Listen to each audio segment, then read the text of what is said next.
I apologize. I have to go to the Situation Room with another issue that I have to deal with. Thank you, thank you, thank you. So as you can see, earlier today, Joe Biden was rushed to the Situation Room. And at the time of this recording, we're all still waiting, standing by, trying to figure out why this happened. You know, this could be something big. Usually, you don't rush the president into the Situation Room for no reason. This could be world-changing news, life-changing news. Something big could have happened, or in the day and age we live in, you never know. Maybe this was just a tactic to get Joe Biden out of answering questions. But right now, everyone's kind of on the edge of their seat, waiting to find out. No word as of yet, but here is what I do know. There has been non-stop attacks on our soldiers in Iraq and in Syria.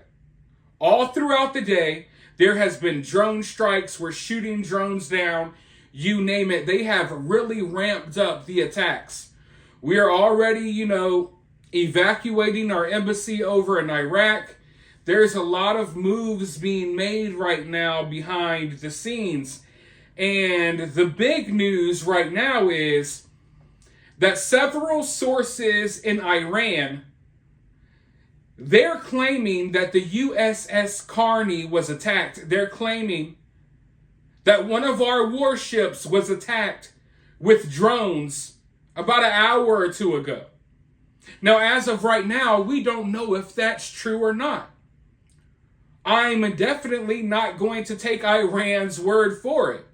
It's important to note, though, that the USS Carney has already been involved in action. They've shot down more than a dozen drones already. They've shot down multiple missiles now. Supposedly, they were able to confirm that these drones and missiles were headed for Israel.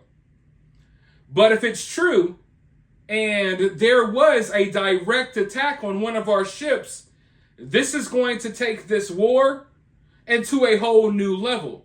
So let's just hope that it's just rumors and hogwash right now. But the reason why everyone's taking these claims so seriously is because it kind of lines up with Joe Biden being rushed to the Situation Room in the middle of one of his little briefings or speeches or whatever you want to call it. So right now, I'm sitting by trying to gather whatever information I can.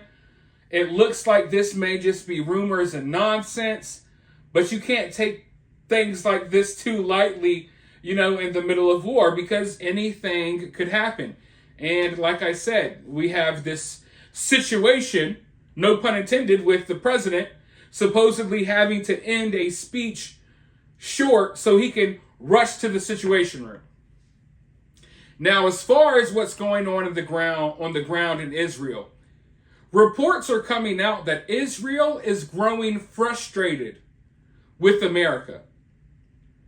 They're tired of all of the delays. From what I'm hearing, from everything I'm seeing, it's not Israel delaying this invasion. It's the U.S. The U.S. is working overtime trying to get Israel to just continue delaying this invasion as they send truckload after truckload after truckload of supplies into Gaza. Supplies that are undoubtedly landing up right in the hands of Hamas. Now, I'm not saying I want Israel to invade.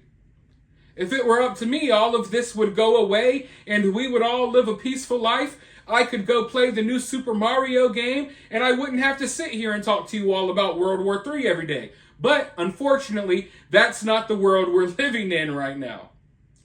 So if I was Israel, I would really be questioning what's really going on here. If I was Israel, I would have already invaded. The longer Israel waits, the worse this is going to get. Now, if there's a scenario where they wait it out and then they decide not to invade, that's a whole different story. But from everything that I'm seeing, they're definitely 100% going to invade Gaza.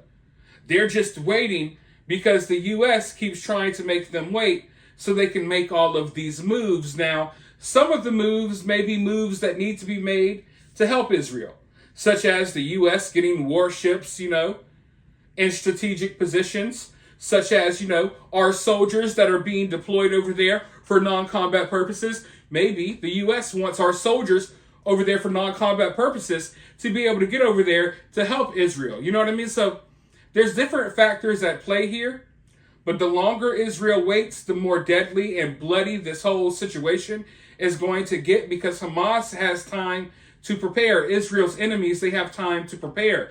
They're setting up booby traps. They're setting up little ambush positions. I know that Israel has conducted some little missions into Gaza, covert missions, going in the middle of the night, trying to take people out, trying to rescue hostages, take out certain targets. So there's a lot going on right now, but from everything I'm hearing, Israel is growing really frustrated with America and how America is continuing to try to make them stall. And like I said, obviously I don't want any of this to happen, but if I'm a commander, a military commander over there in Israel, I'm not going to sit here and continue waiting as my enemy gets, more and more prepared, as supplies, are shipped, through the border in trucks, as these people are getting Lord knows what. I highly doubt that most of the innocent people in Gaza are getting first dibs to all of these goods that are being sent there. And you never know what's in those trucks. I do know that yesterday there was a very, very dangerous situation where Israel accidentally fired off a shot from one of their tanks, and it winded up injuring some Egyptian soldiers along the border where they're trying to get in all of these goods into Gaza. Now, it was an accident, but I've talked to you about things like this before in the past. These are very delicate situations, you know what I mean? When tensions are at an all-time high, you got all of these countries wanting to get involved in this conflict. One little mistake, one false move, one bad move can lead to just total destruction, if you know what I mean. So yesterday, in the process of all of these goods and humanitarian aid being sent into Gaza, some people are claiming that Israel did it on purpose. I don't think that's necessarily the case. It looks like an accident. But even an accident can spark off, a bigger conflict. It's not like Egypt and Israel are the best of friends, in this situation anyway. So that was a very scary situation that happened yesterday. Hopefully we don't see anything like that, but it just shows you what can happen in a time like this. We're constantly being told that our soldiers that we're sending over there are going to be okay. They're not there for combat purposes. Don't worry. But like I was telling you all before, a bullet knows no names. A missile knows no names. You can send U.S. soldiers over there, put them on the border, put them in charge of overseeing these first aid trucks and stuff that are shipping into Gaza, and they can get hit by a rocket. They can get accidentally shot by a tank. They can get, killed by random enemies. It's not a situation where you can put people over there and guarantee their safety in the way that the U.S. has been guaranteeing the safety of all of these soldiers that we're getting ready to send over there. If random Egyptian soldiers that were doing nothing but looking at trucks as they pass through the border can get hit by a freaking Lord knows what, you know what I mean? So can U.S. soldiers. So all in all, right now, what everyone seems to be doing that's following this story is we're just waiting to see what really went down yesterday. And I don't know, not yesterday, but what really went down earlier when Joe Biden went to the Situation Room. Maybe we'll never know. Maybe it's a nothing burger. Like I said, there's a huge chance that this was just an excuse to get the guy out of answering questions. But I hope that's not the case, because in a time like this, you know, you can't be playing with people's emotions. You can't be on a national stage, the leader of the free world, and cut your speech short to go to the Situation Room just as an excuse.